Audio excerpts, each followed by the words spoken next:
Hello, welcome. I am J.R. Everhart, your Grumpy Sound Guy. This week we are talking about a day in the life of doing an average club gig. This is episode 3. We have covered getting a stage plot and advancing the show, showing up early.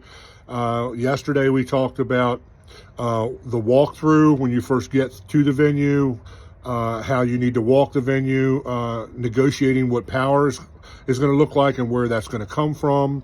Where you're going to set up speakers and stuff like that. And that leads us to today's topic, which is load in for the load out. I have talked about this before in content, in like long form content. I don't know that I've ever done a short form of this. If I have, it's probably a year or so old, which in social media world is like, the age of Moses or something, because these video cycles go really, really quick.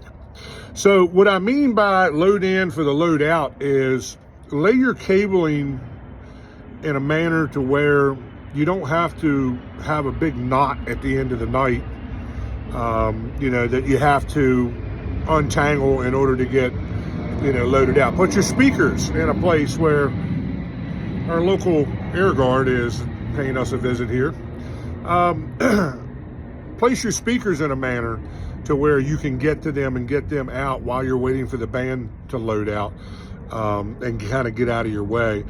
We try to be super, careful around the band's equipment and stuff like that. We try to not touch their gear as much as possible because I just think that's an etiquette kind of thing, just a professional etiquette kind of thing. I don't want them touching my gear, so I do my very best to not touch theirs. If I do have to move a guitar or something like that, I am super, super crazy careful, but I just really don't want to touch anybody's gear. So, think about how you place cables. Don't always throw all your cables behind the drums, because then you got to wait for the drums to get out of the way before you can wrap those cables. Maybe run those cables around the front, to get to your front of house speakers. If you're running wedges, obviously there's probably going to be 3 different wedges there across the front or the downstage part of the stage. That gives you the ability to be doing something while the band is tearing down. And that's what you want to be doing. You want to be, as soon as the band is done, the first thing we do is, attack the drum mics and stuff like that. We'll talk more about that tomorrow, about striking the stage.